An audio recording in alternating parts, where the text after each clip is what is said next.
Hello, everyone. Hello, YouTubers. It's Anonymous T. Hope you're having an amazing day today. So I am back with another Love and Marriage Huntsville video, you guys, because you guys love the daily entertainment of Love and Marriage Huntsville for whatever reason. And this is like one of the few reality shows that I have really seen the impact of how much social media, bloggers, YouTube, everything else has now kind of impacted this show greatly, to the point that we're literally having daily shenanigans that are taking place.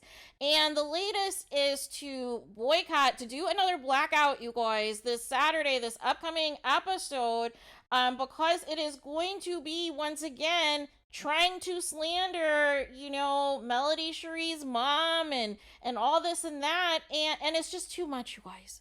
It is just too much. But here's the thing.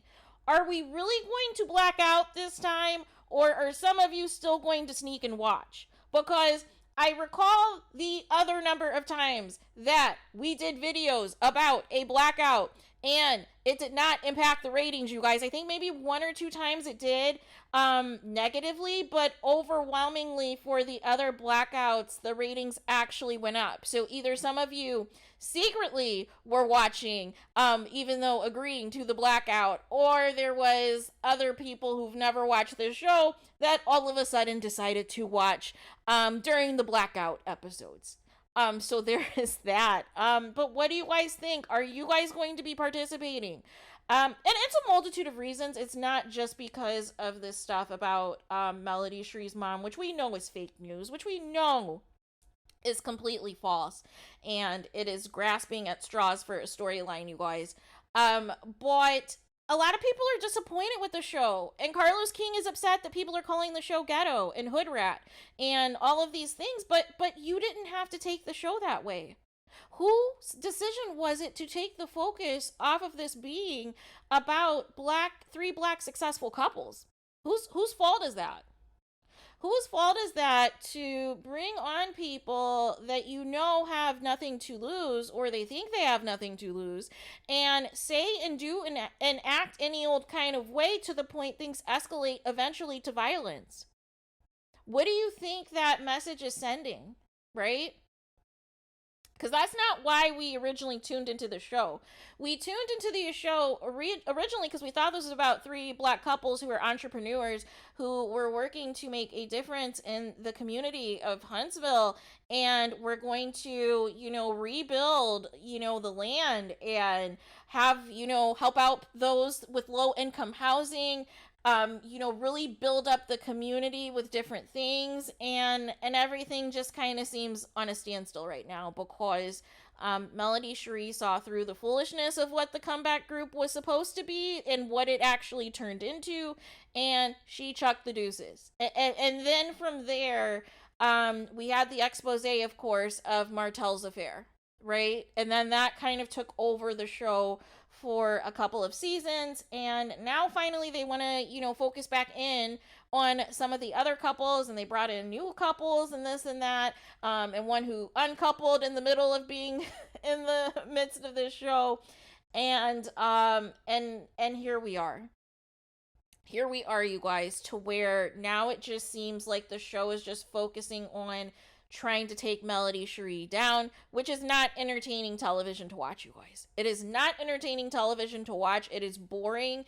It is lame. It is deflecting. It is preventing you from actually spilling your real tea of what's going on in your life. And your obsession with Melody Cherie, it's just getting old. Like, we need new material. We need new content. And I'm here for the blackout. If you guys want to do it, I'm here for it, right? But are we actually going to follow through with it this time, is my question. Are we actually going to follow through with the blackout? Or are some of you still going to tune in? See, that's the thing. See, there's ways of being able to catch up with the show without actually watching the show, you guys. See what I did there? Because there are plenty of accounts on, the social media platforms that post clips all the time of what's taking place on these episodes, right? And really just mainly show you the highlights, because really that's all you need to see is what was the climax of the episode, what was the aha moment in the episode. That's really all you need to see A lot of the time now on these reality shows, because a lot of them are filmed so much in advance now, right? Unless you're doing a show like Big Brother, where there's like constantly live updates of things that are going in real time, a lot of these reality shows, they need to catch up that filming shows now 3, 4, 5, 6 months in advance. Like, unless there's something specific you want to see by the time it airs, there's a whole nother life evolving via their social medias. See, the benefit of reality shows in the beginning was that social media was not what it is now, right? Everybody at the time, like, we were just on the precipice of even, embarking on social media. And even at that time, there were different platforms that were emerging and everything else and existing, but it was never the level of what social media has become. And what social media has become is some reality stars basically tailor their storylines, and they tailor how they're going to conduct themselves on the show based off of what the fans think of them, right? So either they're going to lean into their villain role, or they're going to pretend to be a good person on camera and make somebody else the scapegoat of everything, even though we still know the truth. Either way, right? Either you live in your truth, or you're basically going to look like a fake person on reality TV. And that's really what it boils down to at this point. And then, again, calling out certain things on social media, calling out on certain things bloggers talk about, even calling out specific bloggers to have a storyline. And then next thing you know, said blogger shows up on the show anyways, right? Like, make it make sense, you guys. So it's just very interesting, how much this show in particular relies on social media. As if, we're the reason that you need storylines now, right? It's just very wild, whereas reality shows prior, it really used to be about their actual life and what actually was taking place organically. And now it seems it's like the reverse, that some of the cast is looking for you guys to tell them what they need to talk about on the show to get a check. Make it make sense, you guys. like what is going on? The math is not mathing. You should be telling us your real life. We shouldn't have to be on an expose to dig into your life for you then to just simply get on camera and deny the allegations anyways, right? Like what are we doing, you guys? What are we doing? But please let me know what you guys think in the comments. Are you guys going to participate in this blackout for real this Saturday, you guys? And we're going to validate the ratings. We're going to see if the blackout actually was successful this time, or if, again, it was, an attempt to rally people up.